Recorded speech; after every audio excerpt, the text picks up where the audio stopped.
Hello, Internet, and happy Toasted Marshmallow Day! It's a real holiday. But it's also Monday, August 30th, 2010, and there's a bunch of news to talk about. First thing is chat roulette is back! Yay! Where was I gonna see people touching their penis in real time? Where else? Nowhere. Because I don't search the internet for that. But chat roulette is back, and a lot of people expected a bigger, more social networky website when it would come back, because that's what the creator said that he was going to do. Thing is, when the website went up this morning, it's just this buggy, half-working, very dumbed down version of the website. It's two video boxes that you can change the size of, a button that goes to next, and a place where you can type. So it looks like they completely gave up on the social networking side, which sounded cool. When you got that 1 out of 10 encounters that was not some dude stroking himself, it was actually kind of interesting. And then of course you have to like trade emails or Facebooks or Twitters or one of the 80 other fucking ways to keep in contact with someone. And it just seemed like the logical step. But alas, we get the dumbed down version. So I guess I will continue not using that service. Yay. So as some of you probably remember, BP was investigating itself.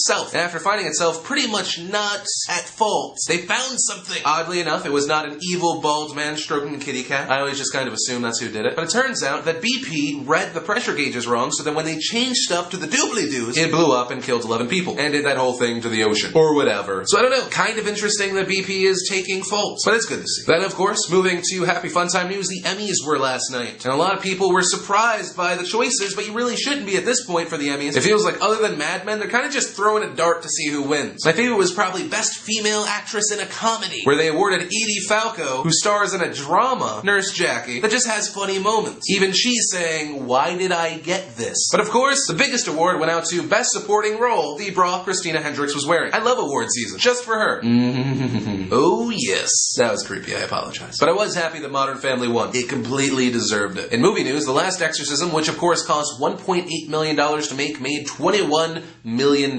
Crushing the box office, which isn't hard when the only other movie had Chris Brown in it. Yeah. And the dude that ruined Star Wars. And a lot of people are really just surprised that this movie did that well. And it'll be interesting to see what kind of movies come out of this. Because obviously there's going to be a sequel. When you make 10 times the budget, they usually want you to do it again, please. But there have been more and more movies that didn't cost a ton of money to make that do very well. I mean, The Last Exorcism got like 70% on Rotten Tomatoes, cost $1.8 million, and it's banking. Then of course you have the other end. You have Kick-Ass. You have Scott Pilgrim. Movies made for the current generation that are amazing and then do terrible at the box office, which might tell you that you're making movies for the wrong audience. Scott Pilgrim should almost be a defining moment in cinema. It's a movie that perfectly describes the audience that it's meant for. The only problem is the audience it's meant for doesn't pay for shit, so you're kind of fucked. But it'll be exciting to see. Not the piracy part, but the, creative $1.8 million movie part. And now it's just time for a history lesson. Well, not really, because history is believed to have now been wrong. Researchers for the longest time believed dinosaurs went extinct because the planet was hit by an asteroid. But now a lot of researchers believe that's not true. And that's because of the new findings that show, actually, time for a new segment. Phil explains something non-sexual sexually. Which is, of course, where I explain something non-sexual sexually. So imagine planet Earth was your mom. For the longest time, people believed her self-respect, dinosaurs, died when one giant black dude pounded her in the bathroom. It was ladies drink free night, don't judge her. But it turns out researchers were wrong. Your mom wasn't pounded by one dude with a huge penis. She was pounded by two normal-sized dudes close to the same time. Those dudes are meteorites in this scenario. So it's now believed the planet Earth was double penetrated by meteorites, about a few thousand years apart. The first one killing most life, and the second one delivering a knockout punch to anything else trying to survive. And they found this out because after pretty much huge devastation, ferns grow. And there was fern growth a few thousand years apart, which led researchers to know that your mother is a whore. And that's why dinosaurs died. Or something. I got confused. Next story. And finally today we have our douchebag of the day. Ryan Anderson. Oh, Mr. Anderson. Mr. Anderson convinced a 17-year-old girl to have sex with him. It was actually his ex-girlfriend. He ran over his house and he was like, these drug dealers want to kill me. The only way they won't kill me is if we have sex.